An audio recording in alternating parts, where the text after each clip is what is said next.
Olá, Pai do Senhor. Vamos continuar nossa leitura bíblica do livro de Números, capítulo 35.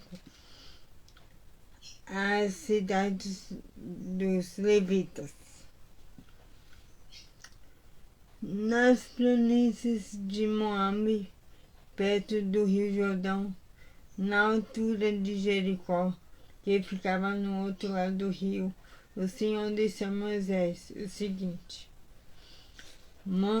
mande que os israelitas das terras que vão receber deem aos levitas algumas cidades onde estes possam morar e também terras de pastagens ao redor deles. Essas cidades serão dos levitas e eles morarão nelas. As terras ao seu redor serão para o gado, para as ovelhas e as cabras e para os outros animais. Os pastos ficarão em volta de toda a cidade, numa distância de 450 metros a partir das muralhas. Todo o terreno formará um quadrado de 900 metros de cada lado, isto é, medirá a mesma coisa ao leste e ao oeste, ao norte e ao sul. A cidade ficará no meio e os pastos ficarão em volta. Deem aos levitas 6 cidades para fugitivos. Se um homem sem querer ou por engano mata alguém, poderá fugir para uma dessas cidades. Além dessas, vocês darão aos levitas 42 cidades.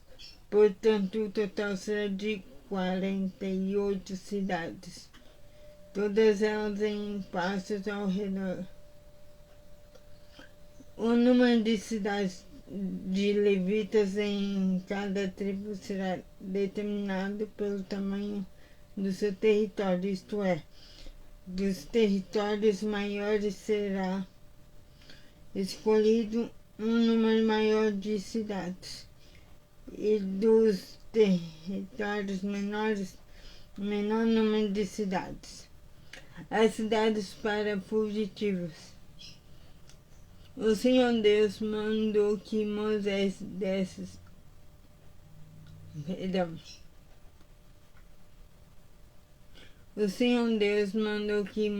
dissesse ao povo de Israel o seguinte: quando vocês atravessarem o rio Jordão para entrar em Canaã, deverão escolher algumas cidades para fugitivos onde poderá ficar morando qualquer homem que, sem querer ou por engano, tenha matado alguém.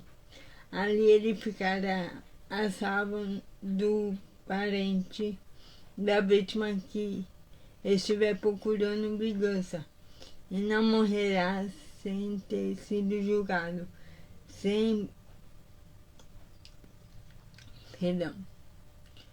Ali ele ficará a salvo do parente da vítima que estiver procurando vingança e não morrerá sem ter sido julgado em público. Escolhem 6 cidades para fugitivos, 3 a leste do rio Jordão e 3 na terra de Canaã. Essas 6 cidades serão de fugitivo, tanto para os israelitas como para os estrangeiros que moram com vocês, seja só por algum tempo, seja para sempre. Quem tiver matado alguém sem querer ou por engano, poderá ficar fugitivo ali. Se um homem ferir uma pessoa com um objeto de ferro, ou com uma pedra, ou com um pau, e causar a morte dessa pessoa, ele é culpado pelo crime e será condenado à morte. Quando o parente mais chegado do morto encontra o assassino, deverá matá-lo. Se um homem empurrar o outro com ódio ou jogar alguma coisa contra ele com má intenção, ele morrerá.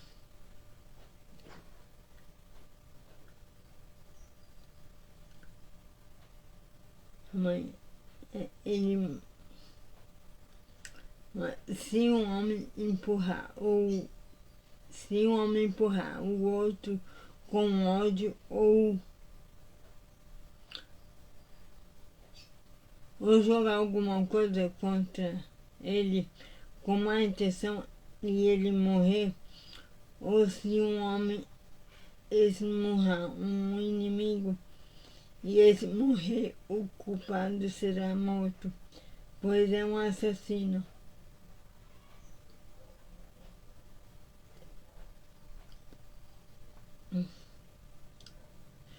Quando o parente mais chegado do falecido encontra o assassino, deverá matá-lo. Mas pode acontecer que alguém, sem querer, empurre o companheiro que não era seu inimigo ou atire, sem má intenção, alguma coisa contra ele. Pode acontecer também que alguém, sem ver, atire uma pedra que venha a cair em cima de alguém e causar sua morte. Porém, os dois não eram inimigos e quem matou não fez isso de propósito. Nesses casos, o povo julgará a favor do que matou sem querer e não a favor do homem que era responsável por vingar a morte do seu parente. O povo deverá proteger o homem que matou sem querer, não deixando que ele seja morto pelo parente do homem que morreu. O povo o fará voltar à cidade de refúgio para onde havia fugido. E ali o assassino ficará até a morte do grande sacerdote que foi ungido com azeite sagrado. Mas se em qualquer tempo um homem que matou alguém sair da cidade de refúgio para onde havia fugido, o responsável por vingar a morte do seu parente o encontrar, ele poderá matá-lo e não será culpado por essa morte. Um homem que matou alguém deverá ficar na sua cidade de refúgio. Um homem que matou alguém deverá ficar na sua cidade de refúgio até a morte do grande sacerdote, mas depois poderá voltar para a sua casa. Essas ordens serão uma lei para vocês e aos seus descendentes em todos os lugares onde vocês morarem. Quem matar uma pessoa será condenado à morte, conforme o que 2 ou mais testemunhas disserem. Uma testemunha só não basta para condenar alguém à morte. A vida de um criminoso condenado à morte não pode ser comparada com dinheiro. Ele será morto. Também não aceitem dinheiro para libertar aquele que tiver fugido para uma cidade de refúgio e que quiser voltar para a sua terra antes da morte do grande sacerdote. Portanto, não profanem com crimes de sangue a terra onde vocês vivem, pois assassinatos profanam o país. E a única maneira de se fazer a cerimônia de purificação da terra onde alguém foi morto é pela morte do assassino. Não tornem impura a terra onde vocês vão morar, pois eu também estou no meio dela. Eu, o Senhor, vivo no meio dos israelitas. Olá, bom dia, Guilhermina, tudo bem? Então, é isso. E aqui o que lembrei do Novo Testamento, deixa eu ver se eu lembro.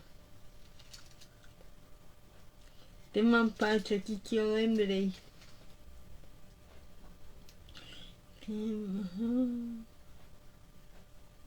Aqui, ó. Quem matar uma pessoa será condenado à morte, conforme o que duas ou mais testemunhas disserem. Uma testemunha só não basta para condenar alguém à morte. Isso está no Novo Testamento, só não lembro qual é o livro. Acho que é em Mateus. Que lá tem que ter duas ou mais testemunhas para quando a pessoa não aceitar a repreensão da pessoa que viu que, de acordo com a palavra do Senhor, está fazendo coisa errada, e ela não aceitar, aí a pessoa fala algumas vezes com ela de novo, e aí fala com o pastor, e se alguém estiver mais vendo, aí é testemunha contra a pessoa, se a pessoa não aceita a repreensão, entende? Então é muito estranho uma pessoa dizer que o Velho Testamento não tem a ver com o Novo. Como não, que acabei de lembrar do Novo Testamento quando eu li aqui em Números, no capítulo 35, versículo, deixa eu ver aqui para vocês.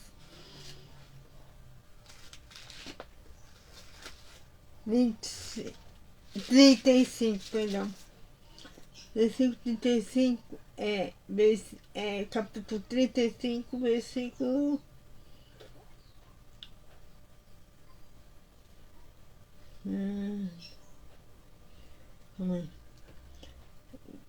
Capítulo 30, versículo. Perdão. Capítulo 35, versículo 30. Quem matar uma pessoa será condenado à morte, conforme o que duas ou mais testemunhas disserem. Uma testemunha só não basta para condenar alguém à morte. Então, tem que ter mais de uma testemunha, igual no Novo Testamento, que lá está escrito, duas ou mais o Senhor vai estar no meio do povo, sim, mas também isso serve para a repreensão para a pessoa. Se mais de uma pessoa for testemunha contra a pessoa que não quis a repressão, o Senhor vai estar lá no meio, ajudando no decorrer do final da situação, entende? Então é isso. Tenha um excelente dia abençoado e que Deus abençoe sua vida. Em nome de Jesus. Amém.